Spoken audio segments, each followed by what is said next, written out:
Olá, tudo bem? A palavra do Senhor no livro de 2 Reis, no capítulo 5, vai contar a história de Naamã. Ontem eu estava meditando sobre a história de Naamã e percebendo um negócio que é interessante. Muitas vezes nós temos esperado do Senhor manifestações maravilhosas, direcionamentos extraordinários. Isso pode acontecer? Pode. Graças a Deus nós servimos a um Deus que pode fazer todas as coisas. Ele pode ainda, se ele quiser, fazer como fez com Moisés e falar através de uma sarça que arde em fogo e não se queima, não se consome. Ele pode falar conosco de diversas maneiras. Mas eu fiquei olhando na história de Naamã, tem um ensinamento interessante sobre uma direção divina que é muito simples.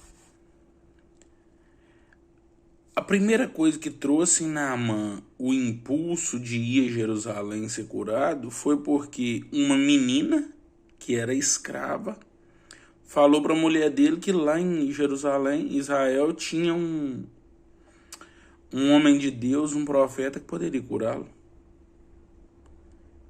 A menina não levantou e falou assim diz o Senhor, se o meu senhor Naamã for em Israel, ele vai ser curado. Não. Ela comentou e a esposa de Naamã falou assim, Naamã, procura esse homem de Deus. Então Naamã vai lá. Chega lá, conversa com o rei, ele tinha carta pro rei curar ele, o rei ainda ficou indignado, falou assim, eu não posso te curar, não sei curar a lepra, não. Eliseu fica sabendo e manda falar com o rei, não, rei, pode mandar ele vir aqui que eu... Hoje vão saber que é a rei Israel. E é interessante porque Naamã chegando perto da casa de Eliseu, Eliseu manda o moço dele falar com Naamã assim, vai lá e fala com Naamã para mergulhar no Jordão 7 vezes que ele vai ser curado.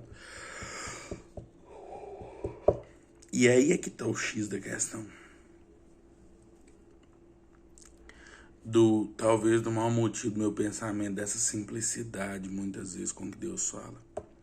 Naamã fica indignado e ele resolve não ir mergulhar no Jordão. Então os homens dele falam assim, meu senhor, se esse homem tivesse te pedido uma coisa mais difícil, você não faria? Por que o senhor não experimenta? Eu fiquei pensando, aqueles homens foram quase que enviados de Deus para cuidar de Naamã, para dar a ele um direcionamento. Por causa do seguinte, Naamã ia embora, tendo ido a Israel, tendo ouvido o que o homem de Deus disse, ele ia embora sem ser curado. Sabe por quê? Por teimosia.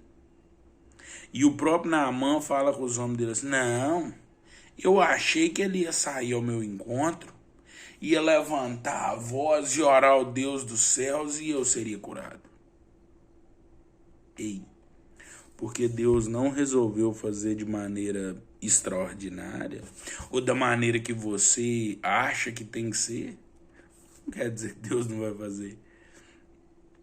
A cura de Naamã, no entanto, não veio da água do Jordão.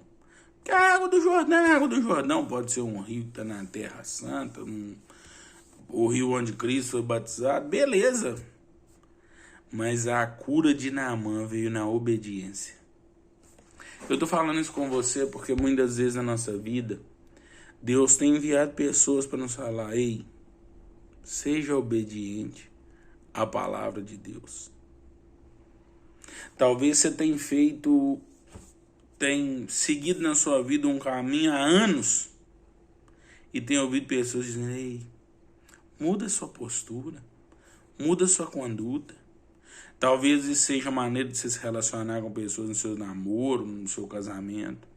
Talvez isso seja a maneira de você criar seus filhos. Talvez isso seja a maneira de você fazer negócios. Talvez Deus tenha mandado pessoas falar assim, ei, muda de postura.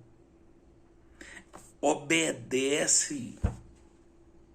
Mas aí você insiste, não, Eu sei o que eu estou fazendo, tem outras opções melhores. Cuidado, hein? Você pode continuar cheio de problema por não se submeter humildemente a mudanças simples. E aí, sabe o que é mais interessante também para terminar?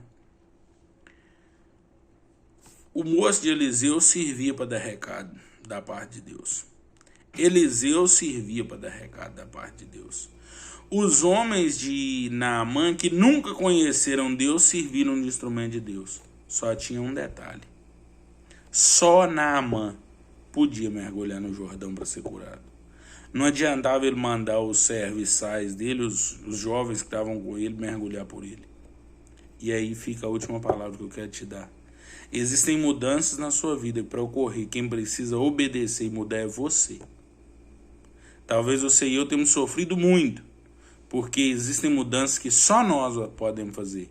Deus pode usar centenas de pessoas, tanto para nos indicar a direção dele, como para nos convencer a obedecer a direção que Deus tem nos dado, mesmo que seja de maneira simples. Mas tem mudanças que só você pode fazer. Senhor Deus, eu quero te pedir que o Senhor possa visitar o nosso coração nesse tempo. Pai, muitas vezes o Senhor tem tentado nos direcionar de maneira simples. E nós, porque achamos que não é algo extraordinário, pensamos que não é do Senhor. Pensamos que não vai mudar nada. Oh Deus, mas eu quero te pedir que o Senhor visite o meu coração e o coração de cada pessoa que ouvir essa mensagem. Pai, que o Senhor nos ensine a ouvir o direcionamento do Senhor, vindo da parte de homens de Deus, ouvindo até da parte de pessoas que nem conhecem o Senhor, mas como os moços de Naamã, amam a nossa vida e querem nos ver mudar. Oh Pai, mais do que isso, nos dê humildade de ouvir conselhos, porque a tua palavra diz que na multidão dos conselheiros há sabedoria, Deus. Pai, que nós tenhamos humildade de dar o braço a torcer quando for necessário, e entender que existem mudanças que só nós podemos fazer. Que Deus abençoe as nossas vidas. Em nome de Jesus, Deus te abençoe. Um grande abraço.